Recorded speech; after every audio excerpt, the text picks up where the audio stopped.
اس کو نماز کا عادی بنائیں. نماز کا عادی بنے گا، اس کی ہزاروں نہیں لاکھوں حکمتیں اور فائدے دنیاوی ہیں، اخروی تو ہے ہی ہیں. سب سے بڑا فائدہ اس کا ٹائم کا وہ پابند ہوگا. فجر میں اٹھنا، رات میں جلدی سونا، عصر کی نماز ہے، گھومنے کہاں جانا، مغرب، یہ آپ اچھا اس میں بھی ہمارا دخل ہے، اس میں بھی ہماری قربانی کہ ہمیں بھی کیا کرنا ہے، ہمیں بھی اپنے آپ کو نماز کا پابند بنانا ہے. ہمارے والدین نے بڑا اہتمام کیا، جمعے کے دن مسجدیں بھر جاتی ہیں. کیوں؟ بچے نے دیکھا کہ جمعے کے دن تو سب نماز کو جاتے ہیں، تو کاش ہمارے بڑوں لوگوں نے اس کا اہتمام کیا ہوتا کہ پانچوں نمازوں میں ہم مسجدوں کی طرف جانے والے ہوتے تو کسی بچے کو بولنے کی ضرورت نہیں ہوتی، عید میں بھی بولنے کی ضرورت نہیں ہوتی، جمعے میں بھی بولنے کی ضرورت نہیں ہوتی. کیوں؟ وہ بچپن کی تربیت دیکھ کر سیکھ لیا ہے. یہ ہمارا اور آپ کا کام ہے کہ اذان ہو تو بچے میں ماحول بن جائے کہ اب مسجد جانا ہے. یہ ہمارا عادی بنانا ہے. تیسرا کام خدمت گزار. یہ اسلامی تربیت میں اس کو خدمت گزار بنائیں. یہ اس کو سمجھائیں کہ اپنا کام تو اپنے ہاتھ سے ہی کر، دوسروں کی بھی خدمت کر. یہ ہمارا اور آپ کا فریضہ ہے. اگر ہم کو لگتا ہے کہ ارے ہم گھر کے بڑے ہیں، گھر میں عورتیں کام کرنے کے لیے چھوٹے، تو حضور پاک صلی اللہ علیہ وسلم کی ذات سے بڑا کوئی نہیں ہو سکتا. حضور اپنے گھر میں جھاڑو بھی لگاتے تھے. حضور پاک صلی اللہ علیہ وسلم آٹا بھی گوندتے تھے، اور اگر دھاگا سوئی میں ڈالنا ہو تو وہ بھی کرتے تھے. جب حضور پاک صلی اللہ علیہ وسلم کی ذات کر رہی ہے تو ہم کون سی کھیت کی مولی. اور چوتھی چیز جو بچے کے اندر اسلامی تربیت میں ہے وہ ہے اس کے اندر شکر کا مادہ کر دیں. کہ ہر چیز میں، بہت سی چیزیں ہم نہیں کر سکتے، بہت سی چیزیں ہم کھانا گھر میں کھانا بنائیں گے کہ ہم برتن دھویں گے، نہیں کر سکتے. ہم تو نہیں کر سکتے، تو جو کر رہا ہے اس کو جزاک اللہ خیرہ بول دیا.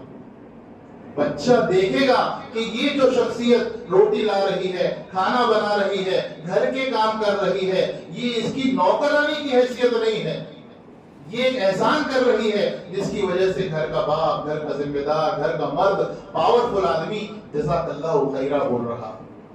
جب ہم اپنے آپ میں جزاک اللہ خیرہ بولیں گے تو اس بچے کے اندر بھی تربیت ہوگی. گھر میں ماحول ہو کہ جب کوئی بات ہو، کوئی آپ کو کوئی بھی کام کر کے دے، جزاک اللہ خیرہ، اللہ تجھ کو بہترین بدلہ دے، اللہ تجھ کو بہترین بدلہ دے. یہ اسلامی تربیت اگر ہم نے نہیں کری تو قیامت کے دن ہم سے سوال ہو جائے. کیونکہ یہی بچے وہ ہیں جو آگے بڑھ کر بڑے ہوں گے، ان کے بچے ہوں گے، اور ہم مرنے کے بعد ختم ہو جائیں گے. ایک سبحان اللہ الحمدللہ کہنے کے محتاج ہوں گے. یہی بچے صدقے جاریہ بنیں گے. اللہ تعالیٰ ہم سب کو کہنے سننے سے زیادہ عمل کی توفیق عطا فرمائے.